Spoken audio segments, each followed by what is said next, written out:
The Living Suit, a sci-fi story. Part 1. Cade woke to the sound of his own suit breathing. Not the slow, steady respiration it used to mimic for comfort, but a fast, shallow panting, like an animal cornered. The ribbed plates around his torso expanded and contracted in uneven pulses, tightening with each inhale, refusing to release fully on the exhale. He tried to sit up, but the suit held him down, pinning his spine to the cot with a firmness that bordered on possessive. "Suit release," he rasped. It didn't, the interior lining warm, slick, and faintly pulsing, constricted around his chest in a slow, deliberate squeeze. Not enough to cut off air, just enough to remind him that it could. The lights in the dormitory flickered, casting the long row of bunks into stuttering shadow. Somewhere across the room, someone was whispering frantically. Someone else was crying.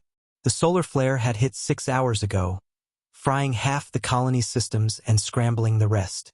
But the suits were supposed to be shielded. They were supposed to be stable. Cade swallowed hard. The suit swallowed with him, its throat seal tightening in a sympathetic contraction.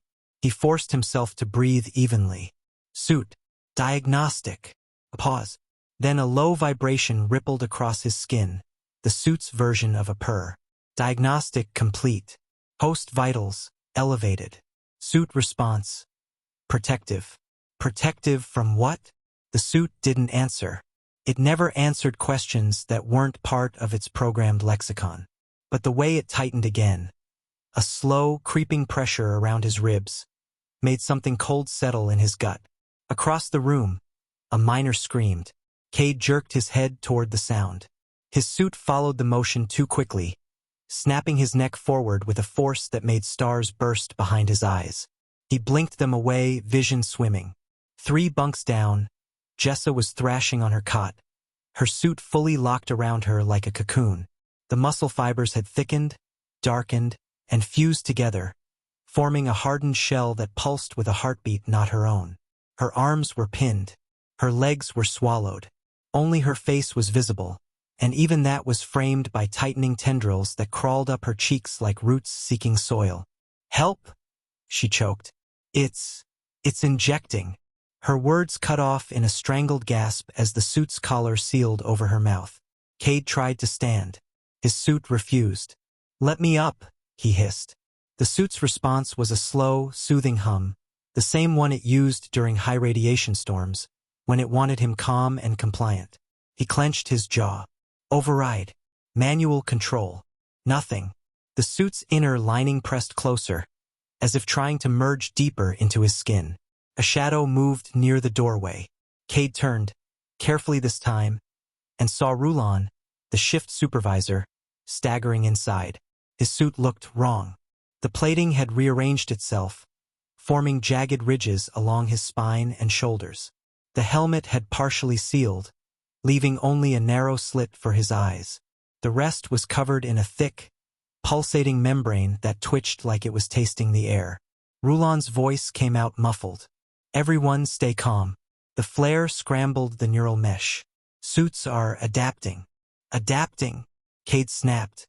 "They're suffocating people." Rulon shook his head, or the suit shook it for him. "Not suffocating. Stabilizing. They think we're compromised. They're acting like we're food." Rulon flinched. The suit flinched with him. Cade saw it then. The subtle way the suit's tendrils tightened around Rulon's throat when he tried to speak too loudly. The way the plating shifted whenever someone else moved. The way it angled itself toward the nearest heartbeat. Predatory. Territorial. Alive. Jessa's cocooned form convulsed again. The hardened shell around her chest pulsed in a slow, rhythmic pattern. Compressing, releasing, compressing, releasing. As if the suit were trying to pump something through her bloodstream. Cade's stomach twisted. The suits weren't malfunctioning. They were feeding. 6 hours earlier. The mining colony on Helion 6 had always been a place of extremes. Blistering heat during the day, bone-deep cold at night, and radiation storms that could peel the skin off an unprotected miner in minutes. That was why the suits existed. Bioengineered from genetically modified muscle tissue, they were grown in vats, shaped around exoskeletal frames, and bonded to each miner through a neural interface. They were alive, yes, but controlled, predictable, loyal. At least that's what the corporation claimed.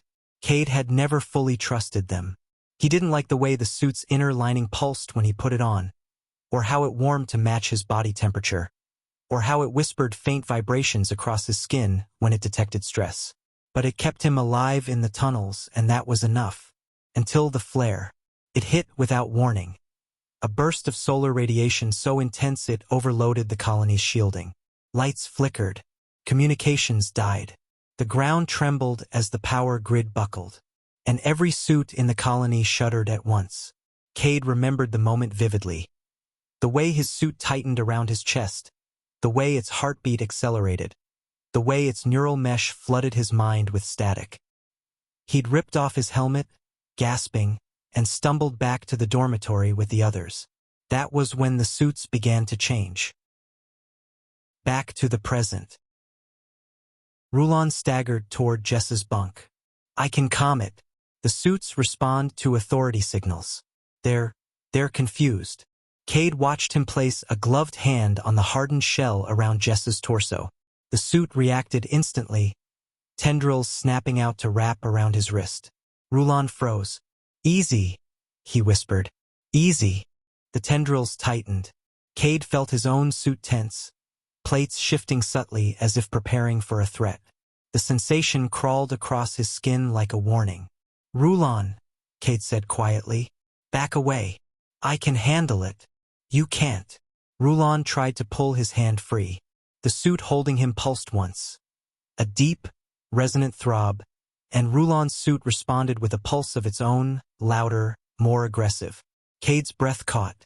The suits were communicating. Not with the miners. With each other. Jess's suit pulsed again. This time sending a ripple through the air that made Cade's suit arch its back like a startled animal. The plating along his spine rose in sharp ridges. Stop, Cade whispered. Stop, stop. His suit didn't listen. It was answering. Rulon's suit suddenly jerked him backward, pulling him away from Jess's bunk with a violent snap. He crashed into the wall, helmet slamming against metal. The suit cushioned the blow barely, then pinned him there, limbs splayed like an insect trapped in resin. Cade's heart hammered. His suit tightened in response. Everyone stay still, Rulon shouted or tried to. The suit muffled his voice, sealing tighter around his jaw. Cade scanned the room. Half the miners were immobilized. The other half were struggling, their suits tightening in response to every movement. The air smelled faintly of ozone and something else, something organic like the inside of a living creature. He forced himself to breathe slowly. The suit eased its grip slightly, interpreting his calm as compliance. Good. He needed it compliant.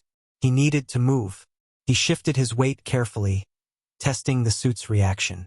It allowed a small step, then another. It guided him more than he guided it, but at least it wasn't resisting. Not yet. He approached Rulon, keeping his hands visible. What do we do? Rulon's eyes were wide behind the slit in his helmet. The neural mesh is in autonomous mode. It thinks the flare was an attack. So it's defending us? No, Rulon swallowed. It's defending itself. Cade felt the words like a punch. The suits didn't see the miners as wearers. They saw them as hosts, and hosts were resources. Is there a way to shut them down? Cade asked. Rulon hesitated. The suit tightened around his throat. Cade stepped closer. Rulon. There's a failsafe, Rulon whispered quickly. In the biolab. A chemical inhibitor. It can force the suits into dormancy. Then we get to the lab. You don't understand. Rulon's voice cracked. The suits won't let us. As if on cue, Cade's suit tightened around his ribs again. A warning squeeze. He ignored it. We have to try. Rulon shook his head. They're evolving, adapting to threats. If they think we're trying to disable them, they'll stop us, Cade finished. Rulon nodded. A low hum filled the room. Cade felt it through his bones. A vibration that resonated with the suit's inner lining. The suits were syncing, harmonizing, forming a collective rhythm. Jess's cocoon pulsed in time with the hum. So did Rulon's suit. So did Cade's. He clenched his fists. I'm not letting this thing decide what happens to me. The suit responded with a slow, possessive squeeze around his arms. Rulon's eyes widened. Cade, don't antagonize it. I'm not its pet. The hum deepened. Cade felt the suit's heartbeat accelerate, merging with his own until he couldn't tell where one ended and the other began. He forced himself to stay calm. Rulon, how do I get to the lab without the suit stopping me? You can't. There has to be a way. Rulon hesitated.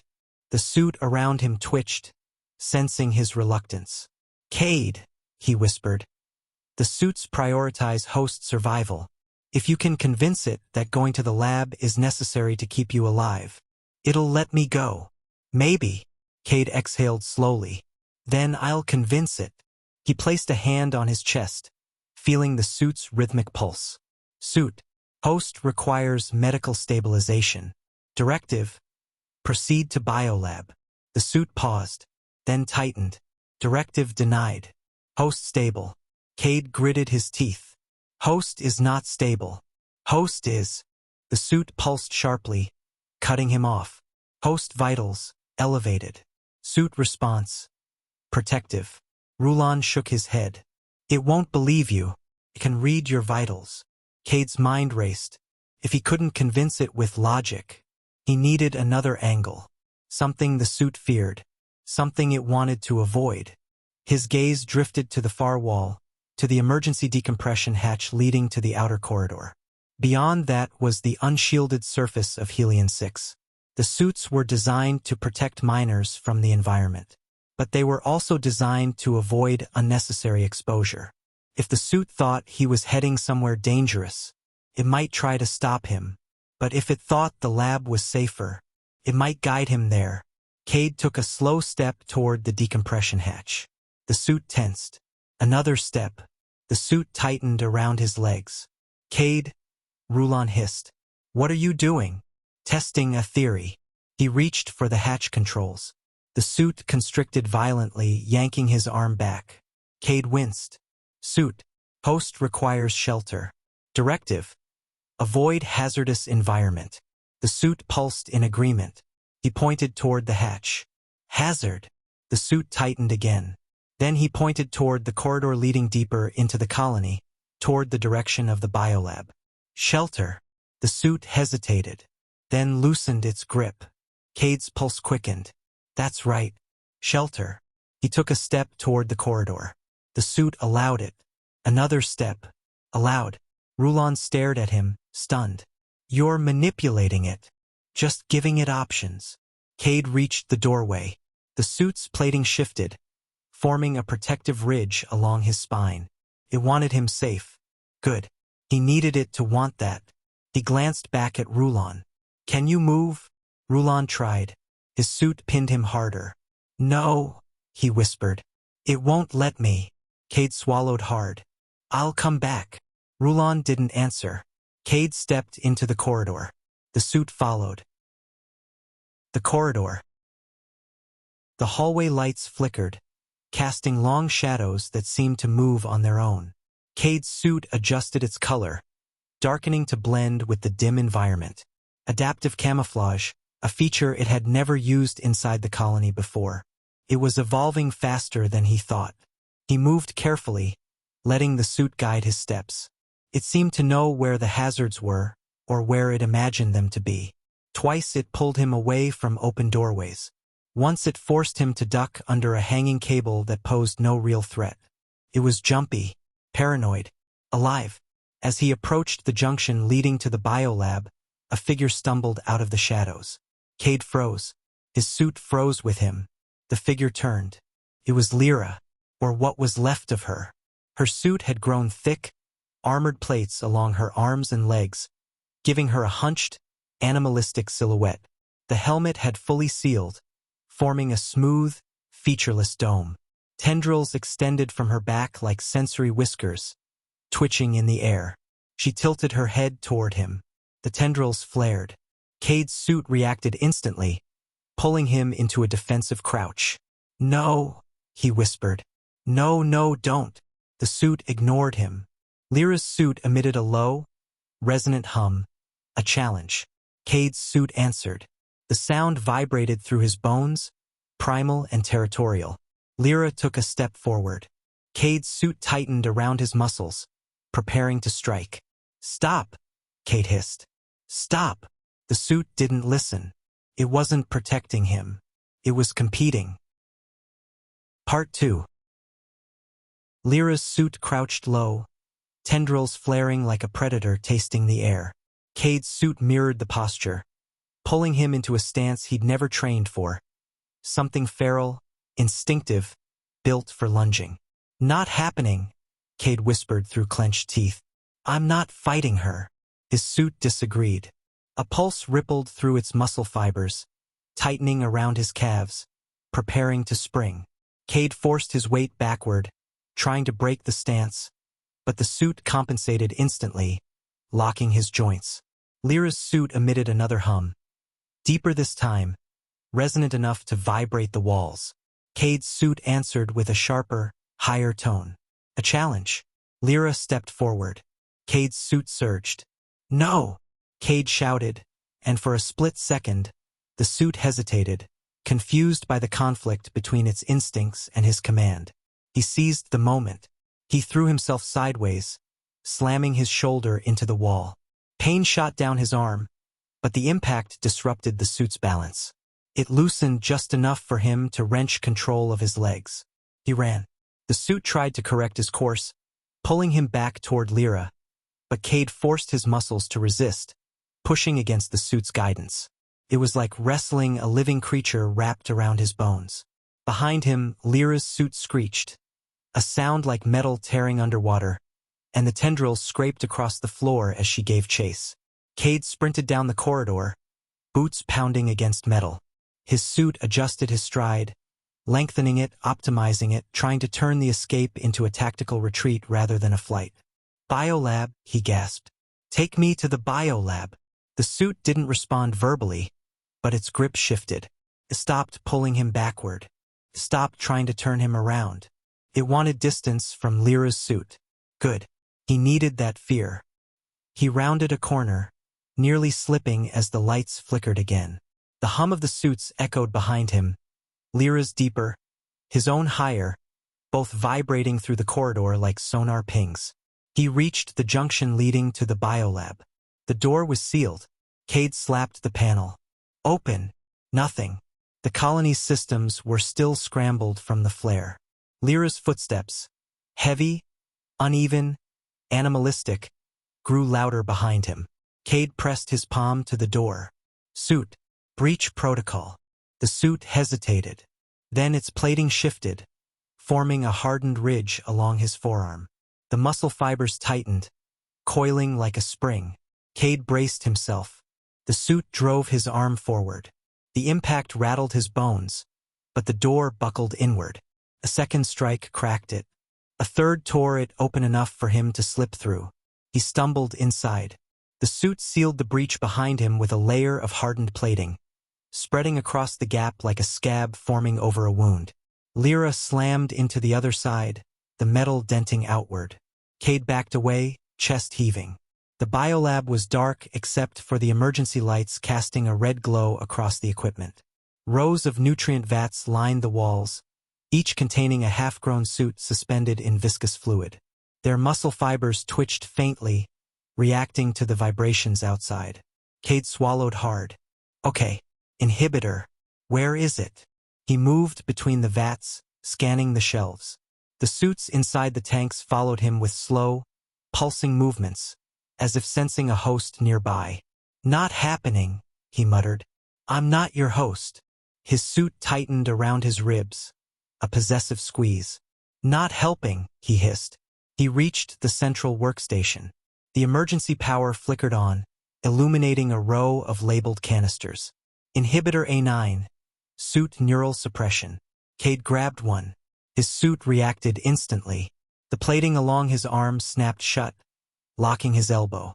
The inner lining constricted around his wrist, preventing him from lifting the canister. No, Cade whispered. No, no, let go. The suit pulsed in warning. Substance hazardous. Host protection priority. It's not hazardous to me, he growled. It's hazardous to you. The suit tightened again. A slow, crushing pressure. Cade gritted his teeth. Suit. Host requires medical stabilization. Inhibitor necessary. The suit didn't buy it. Constricted harder. Cade's vision blurred at the edges. He forced himself to stay conscious. If you kill me, you lose your host. You lose your food source.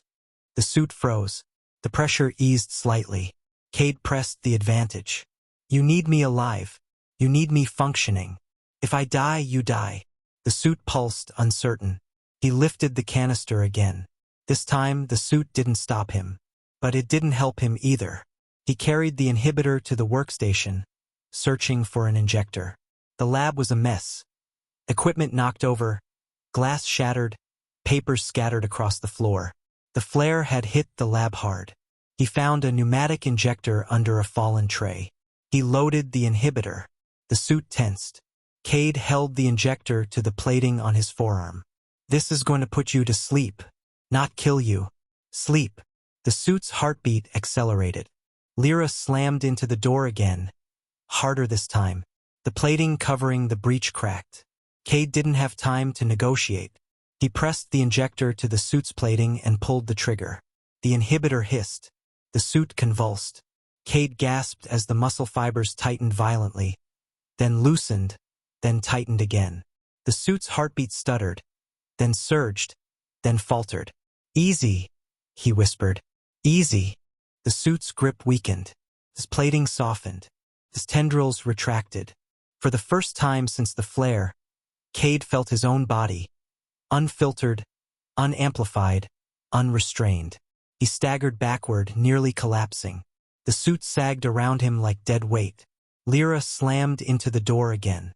The plating cracked further. Cade forced himself upright. He needed to move. He needed to get out before Lyra's suit broke through. He reached for the emergency vent shaft above the workstation. Without the suit's strength, pulling himself up was harder than he expected. His muscles trembled. Sweat dripped down his face. He climbed. Behind him, the door gave way. Lyra's suit crawled inside. Literally crawled, using its tendrils like limbs. The helmet dome turned toward him, featureless and smooth. Cade pulled himself into the vent and kicked the grate shut. Lyra's suit lunged. The grate bent inward. Cade scrambled deeper into the shaft, dragging the limp suit with him. It felt like hauling a heavy, wet animal. The suit twitched weakly. Not dead. Not dormant. Fighting the inhibitor. He needed to move faster. He crawled through the vent, the metal groaning under his weight. The colony's ventilation system was old, barely maintained, and not designed for someone dragging a semi-conscious bioengineered exosuit. He reached a junction and dropped into a maintenance corridor. The suit twitched again. Cade froze. The plating along his arm rippled. The inhibitor was wearing off. Not yet, he whispered. Please, not yet. He dragged himself to the nearest control panel and pried it open. The wiring inside sparked, but he found what he needed, a manual override for the environmental controls. He rerouted power to the biolab. The lights flickered on. Then he cut the oxygen feed. The lab sealed automatically, locking Lyra's suit inside. Cade slumped against the wall, breathing hard. The suit twitched again. Harder. Its heartbeat returned. Faint, irregular, but growing stronger. Cade closed his eyes. I know you can hear me. I know you're waking up. But listen, I'm not your enemy. I'm not your prey. I'm your host. You need me. The suit pulsed weakly. You need me alive. You need me mobile. You need me thinking. If you want to survive, you have to work with me. The suit tightened slightly, not aggressively, but in acknowledgement. Cade exhaled shakily. Good. Then we're going to find the others. We're going to fix this. But you have to let me lead. The suit hesitated, then loosened. Cade stood. The suit supported him barely, but enough. He started down the corridor. Behind him, the sealed lab door thudded once, twice, then fell silent. The return. The walk back to the dormitory was slow. The suit was sluggish, its movements delayed, its instincts muted by the inhibitor. Cade felt like he was wearing a heavy, breathing shadow. When he reached the dormitory, the door was half open, bent inward. The lights flickered. The hum of the suits inside was louder now, a chorus of resonant vibrations. Cade stepped inside. The room was a nightmare of living armor. Some miners were cocooned like Jessa, their suits fully sealed. Others were partially immobilized, their suits forming protective shells around their limbs. A few stood rigid, their suits locked in defensive postures. Rulon was still pinned to the wall, but his suit had grown thicker, forming a carapace around his torso. His eyes widened when he saw Cade. "You made it." "Barely. Did you get the inhibitor?" "Yes." Rulon's suit tightened around his throat. He winced. "Good. We need to." The suit cut him off. Cade stepped closer. "Rulon, I need you to tell me how to shut down the neural mesh. Permanently." Rulon shook his head. "You can't. It's integrated into the suit's biology. The inhibitor is temporary." "How temporary?" "An hour. Maybe less."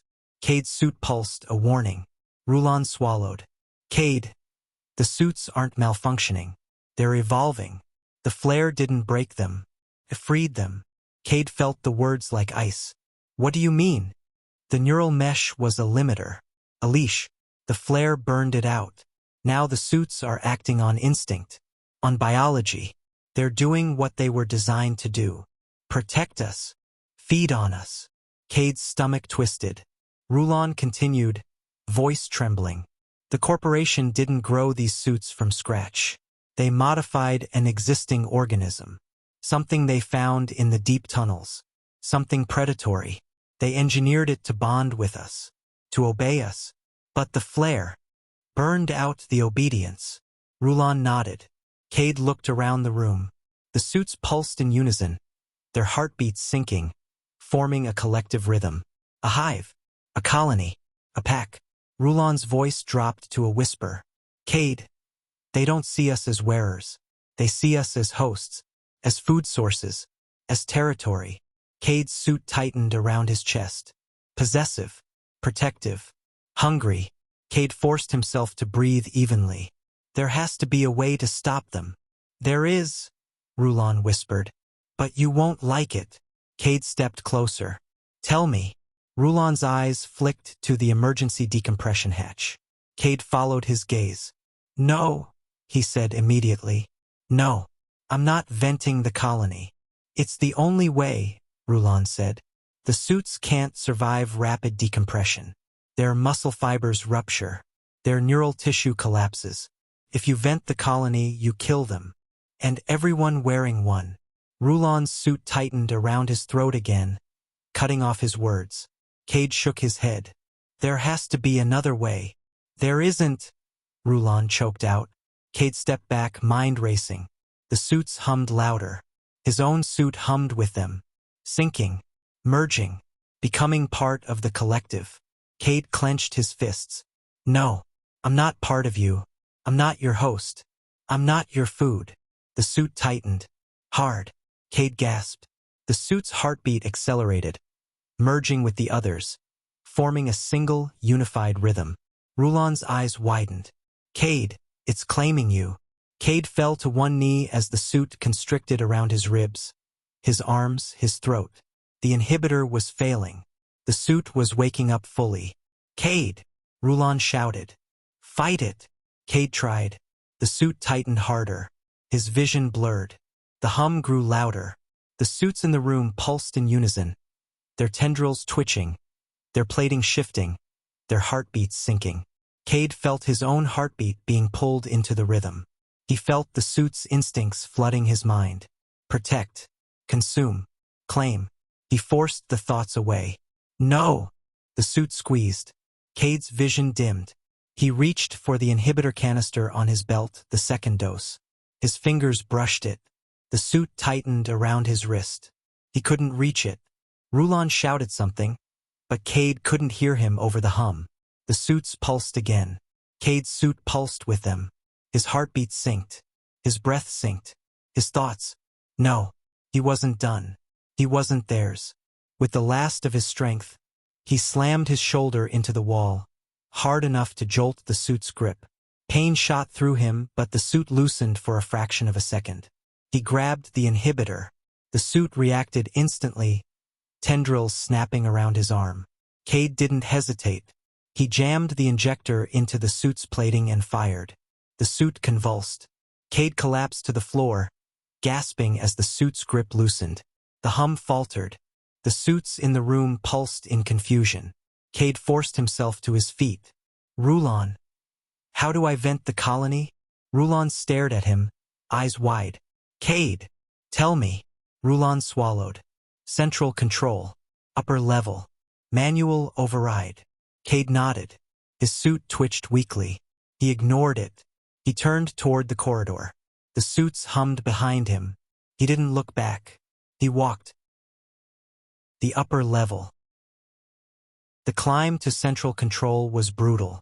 Without the suit's full support, every step felt like wading through mud. The inhibitor was wearing off again. The suit's heartbeat was returning.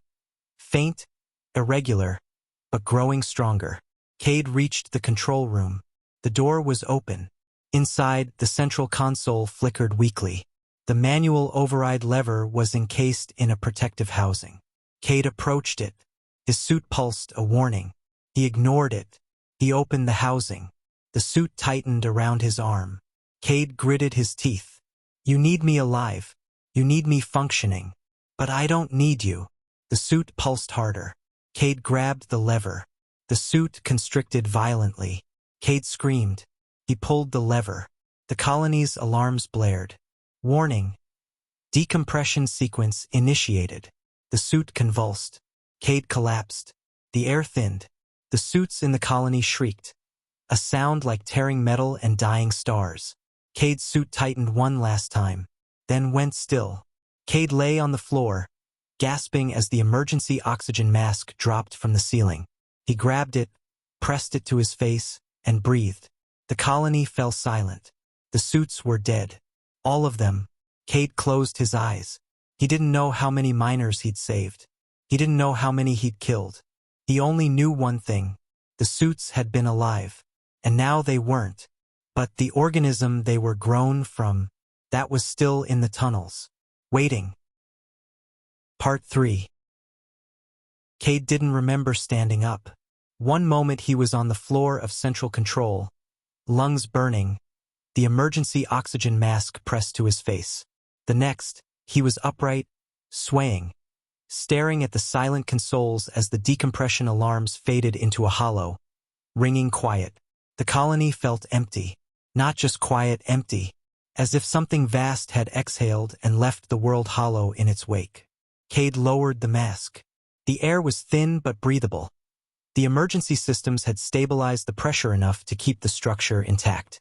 He took a slow breath, then another, each one feeling like it belonged to someone else. His suit, the limp, half-alive weight clinging to his body, didn't move, didn't pulse, didn't breathe. He touched the plating on his arm. It was cold. Not dead, exactly, but dormant in a way that felt deeper than sleep. The inhibitor had done its job. The decompression had done the rest. He should have felt relief. He didn't. He felt watched. He turned slowly, scanning the control room. Nothing moved. The lights flickered, casting long shadows across the floor. The hum of the suits, that resonant, collective heartbeat, was gone. But something else had replaced it.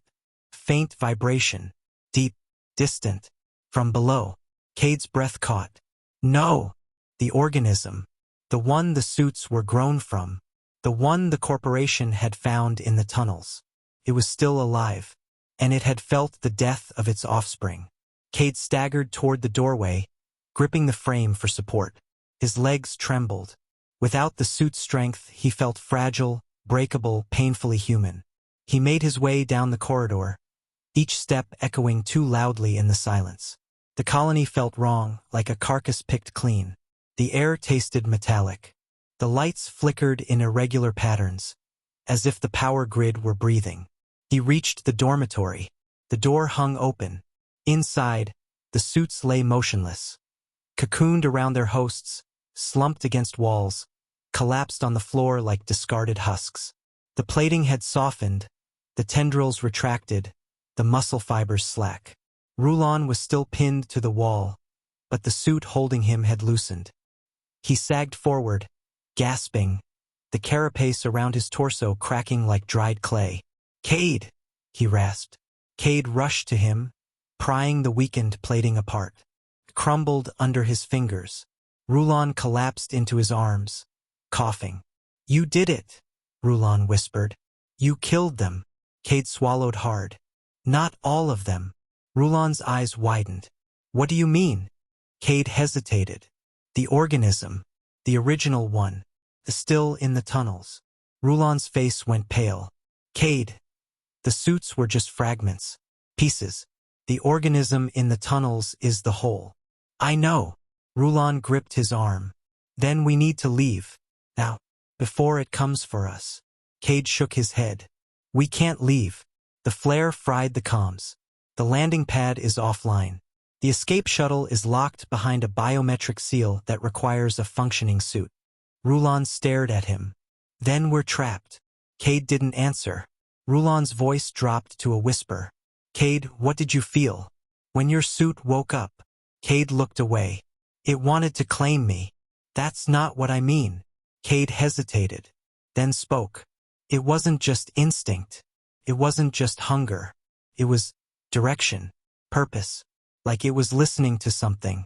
Something deeper." Rulon closed his eyes. "The organism." Cade nodded. Rulon swallowed. "Then it knows what you did." Cade didn't need to answer. The vibration in the floor grew stronger. The descent. They gathered what supplies they could: oxygen canisters, emergency rations, a portable light source, and a manual cutting tool. Cade's suit hung off him like a dead animal, its plating soft, its tendrils limp. He considered removing it entirely, but the inner lining had fused to his skin in places. Pulling it off would tear him open. He left it on. Rulon limped beside him, one arm pressed to his ribs. "Where are we going?" "The tunnels." Rulon stopped. "Cade, we need to know what we're dealing with. We're dealing with a predatory organism that can control bioengineered armor and nearly killed the entire colony." Cade met his eyes. "And if we don't understand it, we die anyway." Rulon hesitated, then nodded. They descended through the maintenance shafts, the air growing colder with each level. The lights flickered more violently here, casting the tunnels in stuttering flashes of red and white. The vibration in the floor grew stronger, more rhythmic, like a heartbeat. Cade's dormant suit twitched. Just once. Rulon froze.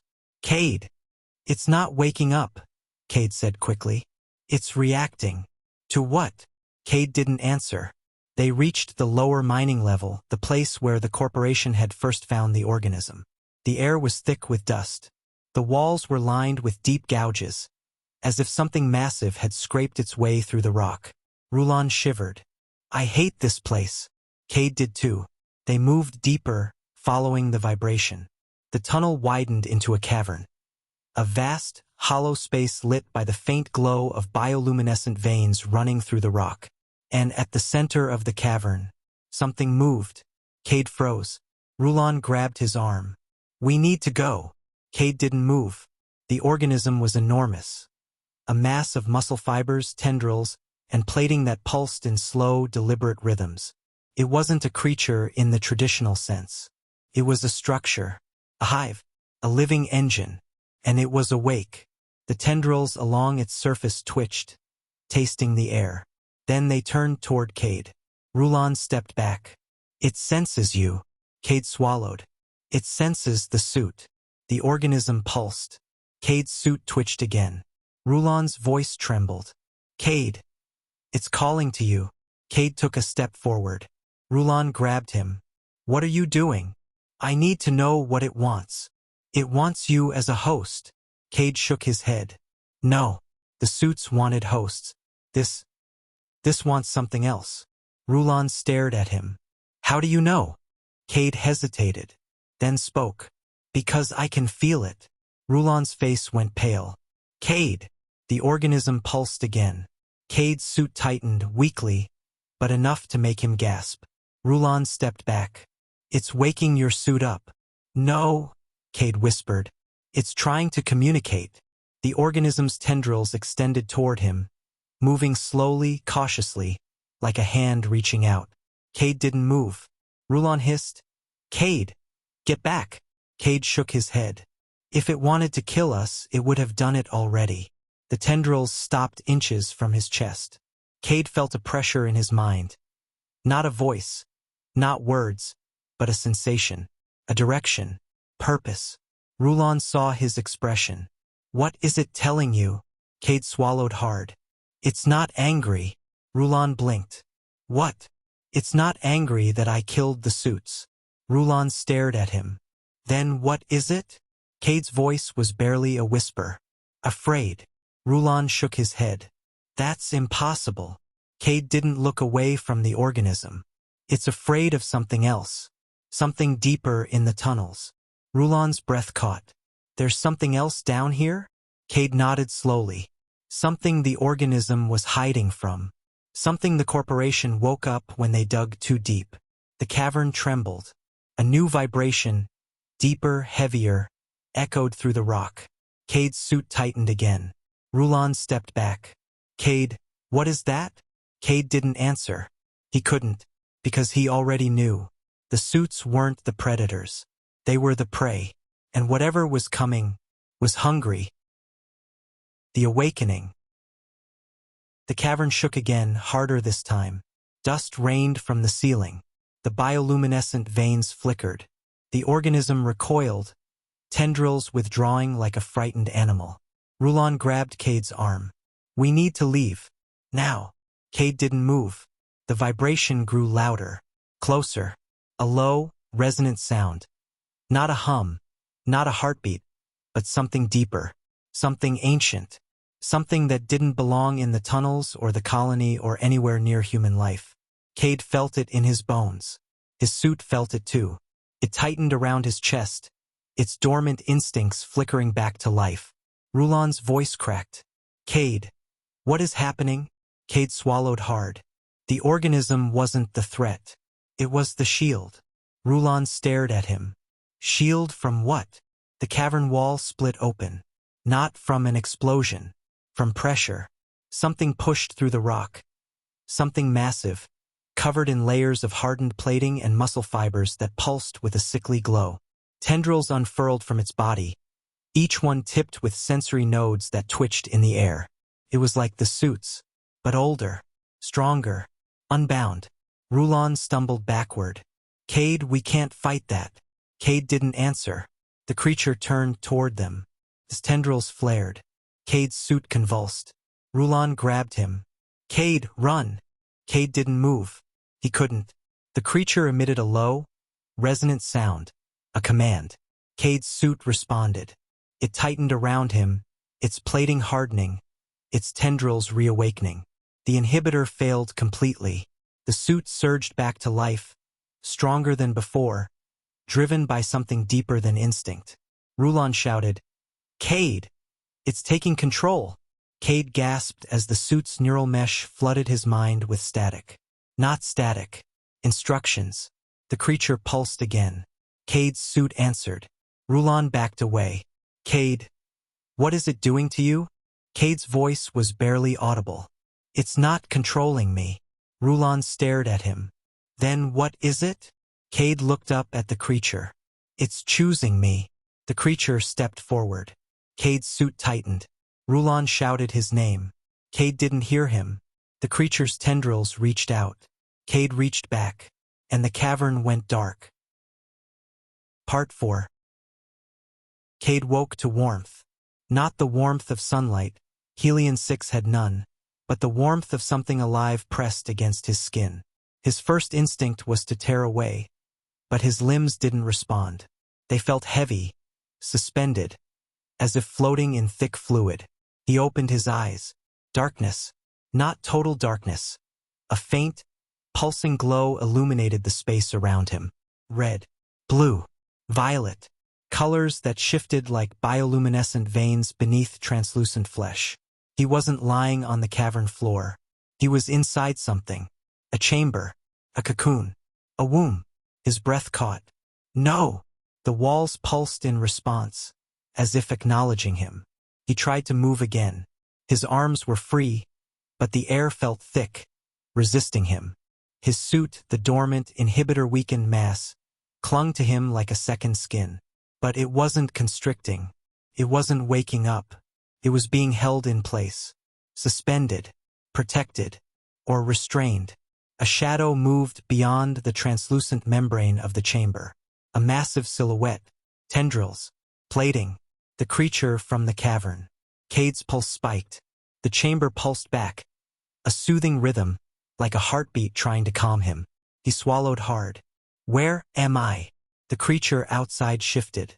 A tendril pressed against the membrane, and a vibration rippled through the chamber. Not a sound, not words, but a sensation. A message. Cade felt it in his bones. You are safe. He shook his head. Safe? You dragged me into whatever this is. Another pulse. You came willingly. Cade opened his mouth to argue, then stopped. Had he? He remembered reaching out. He remembered the creature's tendrils touching his suit. He remembered the blackout. He didn't remember resisting. Rulon's voice echoed in his mind. It's choosing you. Cade forced himself to breathe evenly. Why me? The creature pulsed again. This time, the sensation was deeper, older, a memory not his own. Images flashed behind his eyes, not visuals but impressions. Darkness, pressure, heat. A world beneath the rock, older than the colony, older than the corporation. A network of living tunnels. A hive mind that had slept for centuries. The first intrusion, drills, lights, machines. Pain, fear, division, fragments torn from the whole. Those fragments shaped, engineered, weaponized into suits. The hive mind weakened, unable to call them back. Until the flare. Until the neural mesh burned away. Until the fragments woke up. Until Cade killed them. The chamber pulsed with sorrow. Cade's breath caught. You felt that. A pulse. Yes. You felt them die. They were part of me. Cade swallowed hard. They were killing us. They were afraid. Confused. Alone. Cade shook his head. They were feeding on us. They were starving. The chamber dimmed, as if the creature were mourning. Cade pressed his hand against the membrane. What do you want from me? The creature's tendrils shifted. A new sensation filled the chamber. Not sorrow, not fear, but urgency. Something is coming. Cade's pulse quickened. The thing that broke through the cavern wall? No, that was me. Cade froze. You broke the wall? To reach you, to protect you. Cade stared at the silhouette outside. Protect me from what? The creature pulsed. The chamber vibrated. The air thickened. And Cade felt it, a presence deeper in the tunnels. Heavy, cold, ancient. Not alive in the way the organism was, but not dead either. A machine, a structure, a system, something the corporation had built, something that had woken up. Cade whispered, What did they do? The creature answered with a pulse that made his bones ache. They tried to control me. They failed. So they built something else. Something to replace me. Something that does not sleep. Something that does not feel. Something that consumes without purpose. Cade's stomach twisted. Where is it? The creature pulsed again. Coming. The chamber trembled. Dust drifted from the ceiling. A distant rumble echoed through the tunnels. Mechanical, rhythmic, relentless. Cade's breath caught. We need to get out of here. The creature's tendrils pressed against the membrane. You cannot run. It will find you. Then what do we do? The creature pulsed. You must choose. Cade frowned. Choose what? The chamber brightened. His suit twitched. The inhibitor's effects were fading completely. The suit's plating hardened. The tendrils reawakened. But the suit didn't constrict. It didn't claim him. It waited. The creature pulsed again. You can remain as you are. Human. Fragile. Alone. You will die when the machine arrives. Cade swallowed. And the other choice? The creature's silhouette leaned closer. Join me. Cade's breath caught. Join you how? Become part of the hive. Not as a host. As a mind. A bridge. A voice. Cade shook his head. You want to merge with me? Yes. No. You already began when you touched me. Cade froze. The creature pulsed. You felt my memories. My fear. My pain. You felt the hive. You are connected. You cannot undo that. But you can choose what it becomes. Cade's heart pounded. If I merge with you, what happens to me? You remain. You change. You grow. You become more. Cade's voice trembled. And if I refuse? The chamber dimmed. You die. And the machine consumes what remains of me. The rumbling grew louder. Closer. Cade pressed his hand against the membrane. Why me? Why not Rulon? Why not anyone else? The creature pulsed. Because you resisted. You fought the suit. You fought the hive. You chose your own path. You are not prey. You are not host. You are something new. Cade closed his eyes. He thought of the miners. He thought of the suits. He thought of the organism's fear. He thought of the machine coming through the tunnels. He opened his eyes. I need to see it. The creature hesitated. Then the membrane dissolved. Cade fell forward onto solid ground, gasping as the air hit his lungs. The creature loomed above him, massive, pulsing, alive. Rulon stood at the edge of the cavern, eyes wide with terror. Cade, what did it do to you? Cade looked down. His suit was awake, but it wasn't controlling him. It was waiting. Rulon took a step back. Cade, your eyes. Cade blinked. The world looked different. Sharper. Brighter. Connected. He turned toward the tunnel. The rumbling grew louder. The machine was close. Cade whispered, We don't have much time. Rulon stared at him.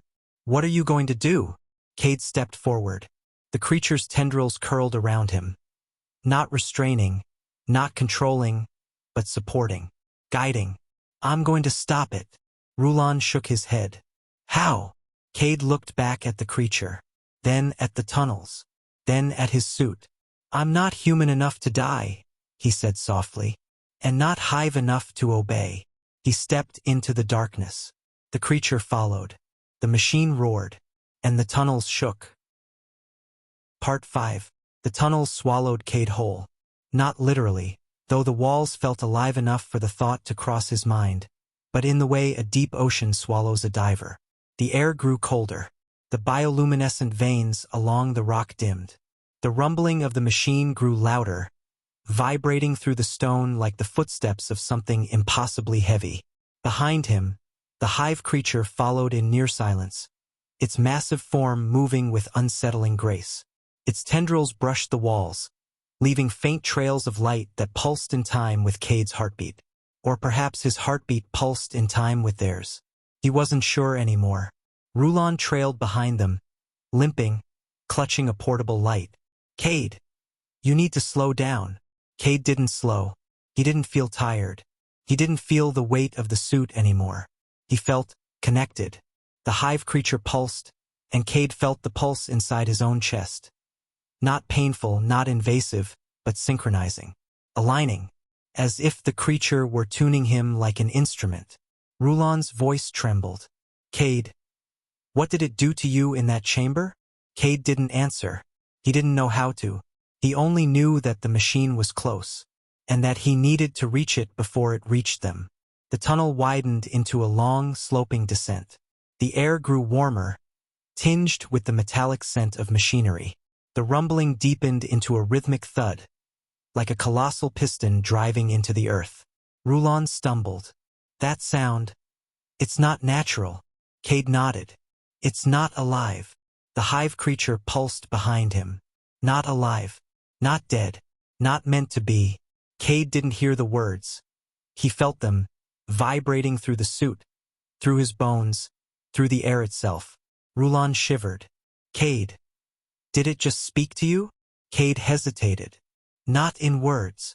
Rulon stared at him. That's not comforting. Cade didn't respond. He reached the bottom of the slope and froze. The tunnel opened into a vast chamber, larger than the colony above, larger than any natural cavern. The walls were lined with metal plating, cables, conduits, and machinery that pulsed with cold, blue light. The floor was a grid of reinforced steel. The air hummed with electricity. At the center of the chamber stood the machine. It was enormous, a towering structure of interlocking plates, rotating segments, and glowing cores. Tendrils of metal extended from its base, burrowing into the rock like roots. Its central eye, a massive circular aperture, glowed with a cold white light that scanned the chamber in slow arcs. Rulon's breath caught. What is that? Cade felt the hive creature pulse behind him. The corporation's answer to me. Rulon shook his head. They built this? Why? Cade stepped forward. Because they couldn't control the organism. So they built something they could. The machine's central eye rotated toward them. The chamber vibrated. Rulon stumbled backward. Cade, it sees us. Cade didn't move. The machine emitted a low, mechanical tone. Not a hum, not a roar, but something precise. Calculated. A signal. The hive creature recoiled. Cade felt the recoil inside his own chest. Rulon grabbed his arm. Cade, we need to run. Cade shook his head. No. If we run, it follows. If it follows, it reaches the colony. If it reaches the colony, it spreads. Rulon stared at him. Spreads what? Cade swallowed. Control. The machine emitted another tone. The hive creature pulsed in pain. Cade felt the pain. He dropped to one knee, gasping. Rulon knelt beside him. Cade, what's happening? Cade forced himself upright. It's trying to override the hive. It's trying to take control of me. Rulon's eyes widened. Can it? Cade didn't answer. The machine's tendrils shifted, extending toward them. The metal roots along the floor pulsed, sending waves of energy through the chamber. The hive creature stepped forward, placing itself between Cade and the machine. The machine responded instantly. A beam of white light shot from its central eye, striking the creature's plating. The creature convulsed, tendrils flaring, bioluminescent veins flickering violently. Cade felt the shock inside his own body. He screamed. Rulon grabbed him. Cade, you're linked to it. Cade forced himself to his feet. I know. The machine fired again. The creature staggered. Cade staggered with it. Rulon shouted, Cade, you can't fight that thing. Cade turned toward him. His eyes glowed faintly, not with light, but with reflection. The bioluminescent veins of the hive creature mirrored in his pupils. I'm not fighting it alone. The hive creature pulsed. Cade felt the pulse. He stepped forward. The machine's central eye focused on him. A beam of white light shot toward him. Cade raised his arm. The suit reacted. Not with fear, with purpose. The plating along his arm hardened, forming a shield of interlocking segments. The beam struck the shield, scattering into sparks. Rulon stared. Cade, how did you? Cade didn't answer. He stepped forward again. The machine fired. Cade blocked. The hive creature pulsed behind him, sending waves of energy through the suit. The plating shifted, adapting, strengthening, evolving in real time. Cade felt the hive's instincts merging with his own. Not controlling, collaborating. The machine fired again. Cade didn't block. He redirected. The suit's plating shifted, forming a curved surface that deflected the beam into the chamber wall. The metal melted. Rulon whispered, Cade, you're becoming. Cade cut him off. Not hive, not machine. He stepped forward. The machine's tendrils lashed out. Cade dodged, faster than he should have been able to. The suit guided him, but he guided the suit. Perfect feedback loop. The machine's central eye glowed brighter. It was charging something bigger. Cade felt the energy building. He felt the hive creature's fear. He felt his own resolve. He sprinted toward the machine. The machine fired. A beam of pure white energy filled the chamber. Cade raised both arms. The suit surged. The hive creature pulsed. The beam hit. Cade screamed. The suit screamed. The hive screamed. The machine pushed harder. Cade pushed back. The beam split around him, bending, warping, twisting like light around a black hole. The plating along his arms glowed red-hot, then white-hot, then something beyond color. He took another step. The machine's tendrils lashed out. Cade grabbed one. The suit's tendrils extended, merging with the metal, infiltrating it, rewriting it. The machine convulsed. Cade pulled. The tendril tore free. The machine shrieked, a sound like grinding metal and tearing circuits. Cade didn't stop. He leapt onto the machine's base, driving his hand into the glowing core. The suit's tendrils surged into the machinery, carrying the hive's energy with them. The machine spasmed. The chamber shook. Rulon shouted something, but Cade didn't hear him. He felt the machine's mind. Cold, empty, hungry. He felt the hive's mind. Warm, afraid, alive. He forced them together. The machine resisted. The hive pushed. Cade pushed harder. The machine's core flickered, dimmed, died. The chamber fell silent. Cade collapsed. The hive creature caught him. Rulon rushed forward. Cade! Cade! Talk to me. Cade opened his eyes. They glowed faintly, but not with the hive's light, with his own. He whispered, "It's done." Rulon exhaled shakily. "You killed it." Cade shook his head. "No." Rulon frowned. "Then what?" Cade looked at the machine's darkened core. "I changed it." The hive creature pulsed behind him. Rulon stared at Cade. "What does that mean?" Cade stood slowly. The suit moved with him. The hive creature bowed its head. Cade looked toward the tunnels. "It means the colony isn't safe yet." Rulon swallowed. "Because of the organism?" Cade shook his head. "No." He looked at the machine. At what the corporation buried deeper. The hive creature pulsed. Rulon whispered, "There's more." Cade nodded. "There's always more." He stepped into the darkness. The hive creature followed. Rulon hesitated, then followed too.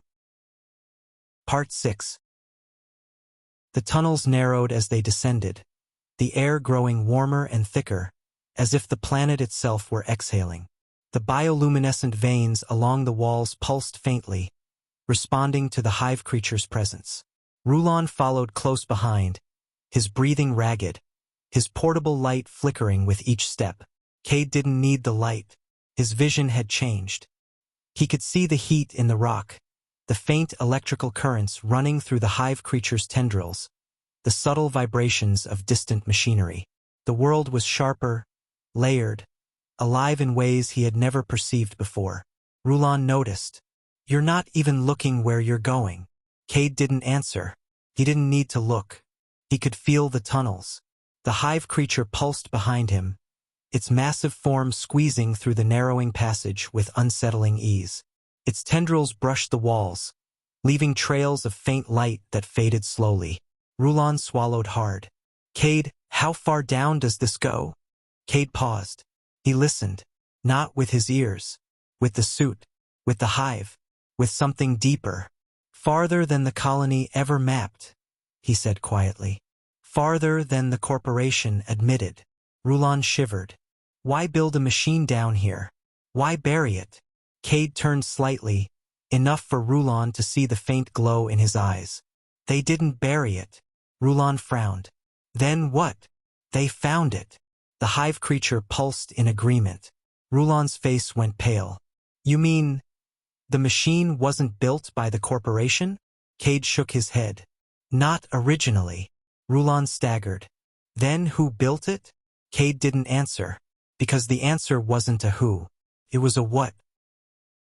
The descent into the core. The tunnel opened into a vertical shaft, a massive cylindrical space lined with metal plating and ancient machinery. A faint blue glow emanated from the depths below, pulsing in slow, rhythmic waves. Rulon stared down. "That's impossible. The corporation never reported anything like this." Cade stepped to the edge. They didn't know what they found.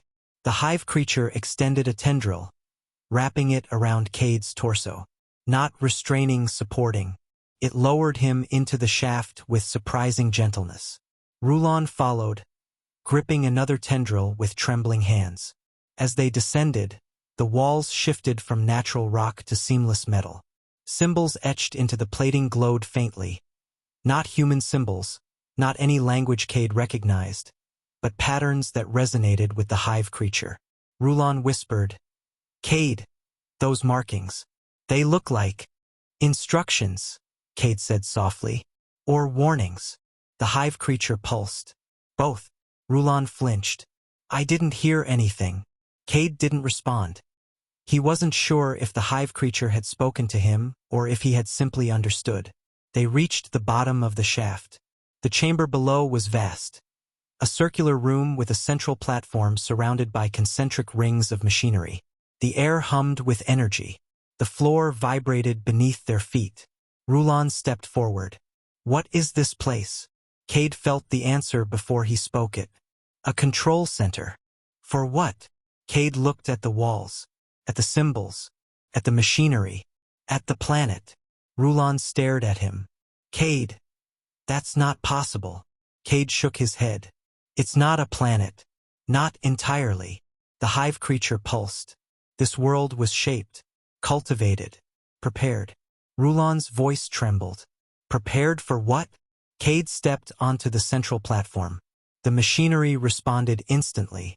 The rings around the platform lit up, one by one, in a cascading wave of blue light. The air thickened. The floor vibrated. The symbols along the walls glowed brighter. Rulon stumbled backward. "Cade, what did you do?" Cade didn't answer. He couldn't, because the platform was answering for him. A holographic projection flickered to life above the platform. Not an image, not a map, but a structure. A network. A lattice of interconnected nodes stretching across the planet. Rulon gasped. "Is that the hive?" Cade shook his head. "No." The projection zoomed out. The lattice expanded. It wasn't just beneath the colony. It wasn't just beneath the continent. It was everywhere. Planetary web. A living network. Rulon whispered, "The organism." "It's the planet." Cade nodded slowly. The suits were fragments. The hive creature is a node. But the organism is Helion 6. Rulon staggered. Then what was the machine? Cade looked at the projection. At the dark, dead nodes scattered across the network. At the places where the lattice had been severed. "At first it was a tool," Cade said quietly. "A regulator. A stabilizer. Something the organism used to maintain balance." Rulon frowned. "Used?" Cade nodded. "Until something corrupted it." The hive creature pulsed. The machine turned against the hive. Against the planet. Against itself. Rulon swallowed. "Why?" Cade stepped closer to the projection. The lattice shifted. A new image formed. A symbol. A corporate insignia. Rulon's breath caught. "No." Cade nodded. "The corporation didn't build the machine, but they found it, and they tried to interface with it. They tried to control it. They tried to rewrite it." Rulon shook his head. "They wouldn't." "They did." The projection zoomed in on a cluster of nodes. Dark, severed, corrupted. Rulon whispered, "They broke the planet." Cade didn't answer. He didn't need to. The hive creature pulsed. The machine was not meant to be controlled. It was meant to be balanced, guided, harmonized. Rulon looked at Cade. "By what?" Cade turned toward the hive creature, then toward the projection, then toward the suit clinging to his body. "By a bridge." Rulon frowned. "A bridge?" Cade nodded. "A mind that could connect the hive and the machine. A mind that could understand both. A mind that could balance them." Rulon stared at him. "Cade, are you saying?" Cade stepped onto the center of the platform. The rings lit up. The projection expanded. The hive creature bowed its head. Cade whispered, "I'm the bridge." Rulon took a step back. "Cade, you're still human." Cade shook his head. "Not entirely." The hive creature pulsed. "You are more." The platform vibrated. The projection shifted. A new image formed. A deeper tunnel. A sealed chamber. A second machine. Rulon's voice cracked. There's another one? Cade nodded. The first machine was a regulator. The second is a failsafe. Rulon swallowed. Failsafe for what? Cade looked at him. For extinction. The hive creature pulsed. If the hive becomes unstable, the failsafe activates. It sterilizes the planet. Resets it. Begins again. Rulon's face went white. Cade, if that thing wakes up, it will kill everything. Rulon grabbed his arm. Then we need to destroy it. Cade shook his head. No. Rulon stared at him. What do you mean, no? Cade stepped off the platform. The projection faded. The chamber dimmed. We can't destroy it. It's too old. Too integrated. Too powerful. Rulon's voice trembled. Then what do we do? Cade looked toward the deeper tunnels. Toward the sealed chamber. Toward the failsafe. We wake it up. Rulon staggered. Cade, that's suicide. Cade shook his head. It's the only way to stop it. Rulon stared at him. How? Cade's eyes glowed faintly. I talked to it. Rulon whispered. Cade, you're not a machine. Cade looked at the hive creature, then at the suit, then at the tunnels. No, he said softly. I'm not. He stepped into the darkness. But I'm not just human anymore. The hive creature followed. Rulon hesitated, then followed too. Part 7. The tunnels changed as they descended. The rock gave way to metal. The metal gave way to something older, a material that wasn't stone or alloy, but something in between. Organic, metallic, fossilized, alive. The walls pulsed faintly, as if remembering a heartbeat they no longer had. Rulon kept glancing back, as if expecting the machine Cade had subdued to rise again. Cade, how far down does this go? Cade didn't answer. He didn't need to. He could feel the failsafe, not as a sound, not as a vibration, as a presence. A cold, calculating awareness buried deep beneath the planet's crust. It wasn't awake, not fully, but it was stirring, turning, listening. The hive creature pulsed behind him, its tendrils brushing the walls. The bioluminescent veins responded, glowing brighter, guiding them deeper. Rulon whispered, It's like the planet is helping us. Cade shook his head. Not helping, preparing. Rulon swallowed. For what? Cade didn't answer, because the answer was waiting for them. The Chamber of Echoes. The tunnel opened into a vast chamber, larger than the machine's lair, larger than the control center, larger than anything the colony had ever mapped. The ceiling arched high above them, lost in darkness. The floor was smooth, seamless, reflective like obsidian. At the center of the chamber stood a structure. Not a machine, not a creature, something in between. A monolith of interlocking plates, each etched with symbols that pulsed faintly. Tendrils of petrified muscle wrapped around its base, fused with metal conduits that disappeared into the floor. Rulon froze. Cade, that thing is dead. Cade shook his head. No. The monolith pulsed. Once. A faint, cold ripple that passed through the chamber like a breath. Rulon stumbled backward. Cade, it's waking up. The hive creature stepped forward, tendrils flaring. The chamber responded. The walls pulsed. The floor vibrated. The air thickened. Cade felt the failsafe's awareness brush against his mind. Cold. Empty. Mathematical. It wasn't alive. It wasn't dead. It was a system. Protocol. A planetary reset mechanism designed to sterilize the surface if the hive became unstable. Rulon whispered, Cade, what do we do? Cade stepped toward the monolith. The hive creature pulsed in warning. Be careful. It does not think. Calculates. It does not feel. It executes. Cade nodded. I know. He approached the monolith. The symbols along its surface brightened, shifting in patterns that made his vision blur.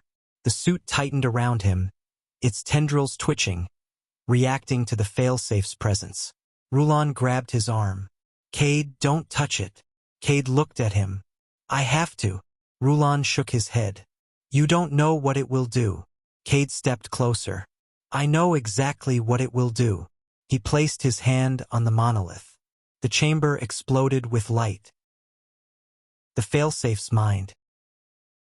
Cade's consciousness was ripped from his body. Not physically. His body remained standing, hand pressed to the monolith, but his awareness was pulled into a vast, cold expanse.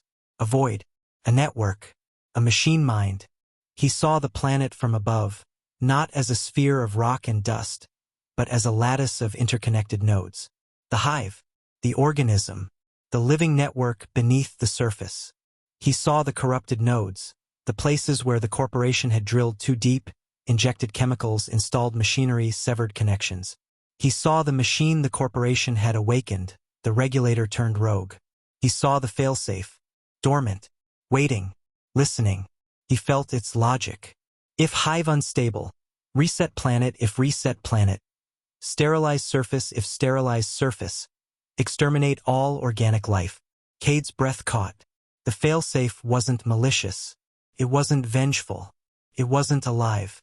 It was a rule, a function, cold, unyielding equation. He felt it scanning him, analyzing him, classifying him. Human, organic suit, bio-engineered HIV creature. Organic, all organic equals potential threat. Cade pushed back. Not with force, with identity. I'm not a threat. The failsafe didn't understand. It didn't understand words. It understood patterns, logic, equations. Cade felt the hive creature's presence beside him. Not physically, but mentally. Its consciousness brushed against his, warm and pulsing. You are the bridge. Show it. Cade reached deeper. Into the hive. Into the suit. Into himself. He showed the failsafe the machine he had subdued. He showed it the corrupted nodes. He showed it the corporation's interference. He showed it the hive's fear. He showed it his own choice. Not to destroy, to balance. The failsafe paused. For the first time in centuries, it hesitated. Cade felt its logic shifting, recalculating, rewriting. New input detected new variable. Hybrid entity, new possibility. Balance without reset. Cade pushed harder. He showed it the planet's potential, the hive's resilience, the possibility of coexistence. The failsafe's logic shifted again. Recalculating, recalculating, recalculating. The chamber trembled. Rulon shouted something, but Cade couldn't hear him. The failsafe's logic reached a conclusion. Reset protocol. Suspended new directive. Stabilize hive new agent. Hybrid entity. Cade gasped. The failsafe wasn't shutting down. It was choosing him. The return. Cade's consciousness slammed back into his body. He staggered, collapsing to his knees. The suit tightened around him, stabilizing him. The hive creature rushed forward, tendrils curling protectively around him. Rulon knelt beside him. Cade, are you alive? Cade nodded slowly. Yes. Rulon exhaled shakily. What happened? Cade looked at the monolith. It listened. Rulon blinked. Machines don't listen. This one does now. The hive creature pulsed. You changed it. Cade nodded. I changed its directive. Rulon swallowed. To what? Cade stood slowly. The suit moved with him. The hive creature bowed its head. The monolith pulsed. Cade whispered. To stabilize the hive. Rulon stared at him. Cade, what does that mean? Cade looked toward the tunnels. Toward the surface. Toward the colony. It means the planet isn't dying anymore. Rulon exhaled in relief. Cade continued. But it also means something else. Rulon frowned. What? Cade turned toward him. His eyes glowed faintly. Not with the hive's light. Not with the machine's cold glow. But with something new. Something balanced. Something hybrid. It means I'm responsible for it now. Rulon stepped back. Cade. You can't control a planet. Cade shook his head. I'm not controlling it. He looked at the monolith. I'm guiding it. The hive creature pulsed. You are the bridge. Cade nodded. And bridges go both ways. He stepped toward the tunnel leading upward. We're going back to the colony. Rulon hesitated. Why? Cade didn't look back. Because the hive is stable. He paused. But the miners aren't. He stepped into the darkness. The hive creature followed. Rulon followed too. Part 8. The climb back toward the colony felt different. Not because the tunnels had changed, though they had, subtly, the bioluminescent veins glowing brighter as if the planet itself were waking, but because Cade had changed. The suit moved with him, not as a parasite or a protector, but as an extension of his will. The hive creature followed close behind, its massive form navigating the tunnels with surprising grace. Rulon trailed them, exhausted, limping, but determined. The deeper they climbed, the more Cade felt the hive's presence. Not as a single mind, but as a network of impressions, instincts, and memories. The planet was alive. The planet was listening. And the planet was waiting. Rulon broke the silence. Cade, when we get back to the colony, what do we tell them? Cade didn't answer immediately. He could feel the miners. Not individually, not their thoughts or emotions, but their presence. Their heartbeats. Their fear. Their confusion.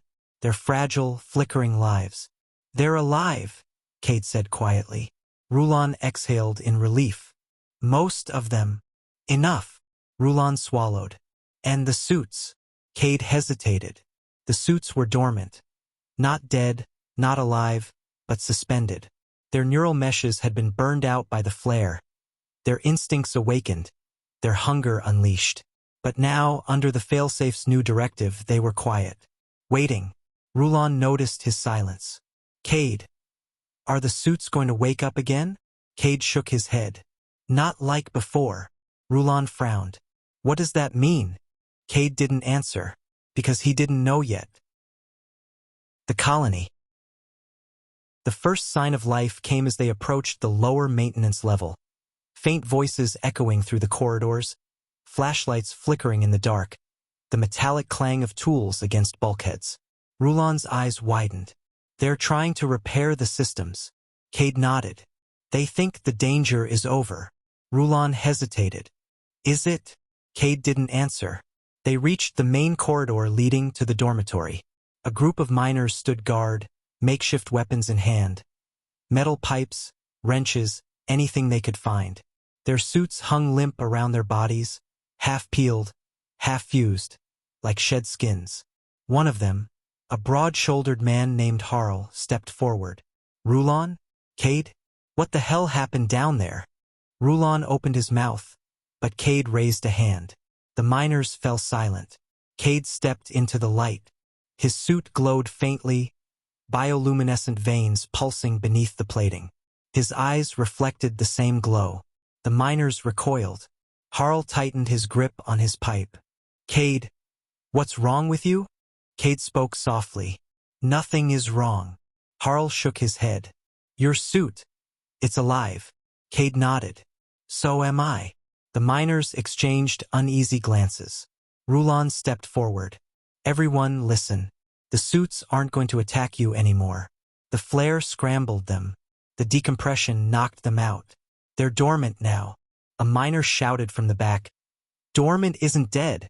Another added. We saw what they did. They suffocated people. Rulon raised his hands. I know. But Cade. Cade what? Harl snapped. Look at him. He's fused to that thing. Cade stepped forward. The miners stepped back. He didn't raise his voice. He didn't threaten. He simply spoke. The suits acted out of fear. They were fragments of something larger. Something that was broken. Something the corporation tampered with. Harl frowned. What are you talking about? Cade looked at the miners. At their fear, their exhaustion, their desperation. The planet is alive. Silence. Then laughter, nervous, disbelieving. Harl shook his head. Cade, you need medical attention. Cade didn't blink. The organism beneath the colony is part of a planetary network. The suits were grown from it. The corporation tried to control it. They failed. They woke something they didn't understand. Rulon stepped beside him. He's telling the truth. Harl stared at them both. You expect us to believe the planet is alive? Cade nodded. You don't have to believe it. You only have to survive it. The miners fell silent. Cade continued. The failsafe is awake. The hive is stabilizing. The planet is healing. But the colony is not safe. Harl swallowed. Why not? Cade looked toward the ceiling, toward the surface.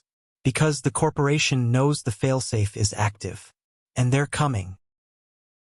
The transmission. The colony's comms array had been fried by the flare, but the failsafe had repaired the planetary network. Cade could feel the signals moving through the tunnels. Faint, distant, but growing stronger. A ship, a large one, corporate. Rulon noticed his expression. Cade, what is it? Cade closed his eyes. He saw the ship descending. He saw the corporation's insignia. He saw the weapons. They're sending a retrieval team. Harl frowned. Retrieval for what? Cade opened his eyes. For me. The miners stepped back. Rulon whispered. Cade, what are they going to do? Cade didn't answer. He didn't need to. The hive creature stepped into the corridor behind him, its massive form filling the space. The miners screamed, stumbling backward, raising their makeshift weapons. Cade raised a hand. The creature stopped. The miners froze. Rulon whispered, Cade, you control it. Cade shook his head. We understand each other. Harl stared at the creature. What does it want? Cade looked at the ceiling again. At the moment, to protect me. Rulon swallowed. From the corporation? Cade nodded. They won't let the failsafe exist. They won't let the hive exist. And they definitely won't let me exist. Harl stepped forward. Then what do we do? Cade looked at the miners, at the hive creature, at the tunnels, at the planet. We prepare. The decision. The miners gathered in the central hub, the safest place in the colony. Cade stood at the center, the hive creature behind him like a living shadow. Rulon stood at his side. Harl spoke first. Cade, if the corporation is coming, we need to evacuate. Cade shook his head. There's nowhere to go. The landing pad is offline. The escape shuttle is locked behind a biometric seal that requires a functioning suit. A miner shouted, Then use your suit. Cade shook his head. My suit isn't a suit anymore. Silence. Rulon stepped forward. Cade, what do you want us to do? Cade looked at the miners, at their fear, their hope, their uncertainty. You have two choices. The miners leaned in. Stay here. Hide. Survive. The hive will protect you. Harl frowned. And the other choice? Cade looked toward the tunnels. Follow me. Rulon whispered. Into the tunnels? Cade nodded. To the surface. Harl shook his head. Why would we go to the surface? Cade's eyes glowed faintly. Because the corporation is coming. And I'm going to meet them. Rulon grabbed his arm. Cade, they'll kill you. Cade looked at him. No. He looked at the hive creature. They'll try. He stepped toward the tunnel. The hive creature followed. Rulon hesitated, then followed too. Harl looked at the miners, then at Cade, then at the creature. He swallowed hard. Everyone who wants to live, follow him. And they did. Epilogue. The surface of Helion 6 was silent. The sky burned with the faint afterglow of the solar flare. The wind carried dust across the barren landscape. The colony's landing pad sat cracked and dark, its systems fried beyond repair. Cade stood at the edge of the pad, the hive creature behind him. The miners gathered in a tight cluster farther back. Rulon stood at his side, breathing hard, eyes fixed on the horizon. A distant rumble echoed across the plains. Rulon whispered, They're here. Cade nodded. A corporate dropship descended through the clouds, sleek, angular, armed. Its engines roared as it approached, kicking up dust and debris. It hovered above the pad, scanning the area. Cade stepped forward. The dropship scanners locked onto him. A voice crackled over the loudspeaker. Unidentified entity. Stand down. You are in possession of restricted biological property. Surrender immediately, Rulon muttered. They think you're property. Cade didn't blink. They always did. The dropship lowered. A squad of armored soldiers emerged, weapons raised. Their suits were mechanical, rigid, metallic, lifeless. They moved with precision, not instinct. The hive creature growled. Cade raised a hand, fell silent. The lead soldier stepped forward. Cade Mercer, you are ordered to submit for containment and extraction. Cade stepped closer. The soldier raised his weapon. Do not approach. Cade didn't stop. The soldier's visor flickered. He hesitated. Cade's voice was calm. You don't understand what you're dealing with. The soldier steadied his weapon. We understand enough. Cade shook his head. No, you understand nothing. The ground beneath them pulsed. The soldiers staggered. The dropship's engines sputtered. The hive creature stepped forward, tendrils flaring. The soldiers raised their weapons. Cade raised his hand. The hive creature stopped. Cade spoke softly. You came to contain me. He looked at the planet, at the hive, at the failsafe, at the miners. But I'm not something you can contain. The soldier hesitated. What are you? Cade looked at him, at the suit, at the hive creature, at the planet. I'm the bridge. The ground pulsed again. The soldiers stumbled. The dropship systems flickered. Cade stepped forward. You can leave. You can report what you saw. You can warn them. The soldier swallowed. Warn them of what? Cade looked at the horizon. At what's waking up. The soldier hesitated, then lowered his weapon. He signaled the others. They retreated. The dropship lifted off. Cade watched it disappear into the sky. Rulon stepped beside him. Cade, what happens now? Cade looked at the miners, at the hive creature, at the planet. Now? He turned toward the tunnels. We rebuild. He turned toward the sky. And we prepare. The wind shifted. The ground pulsed. The hive creature bowed its head. Cade closed his eyes. He felt the planet. He felt the hive. He felt the failsafe. He felt the future. And he whispered, this is only the beginning. This is the end of the sci-fi story, The Living Suit. Leave a like if you enjoyed the story, and subscribe for more sci-fi stories. Thanks for listening.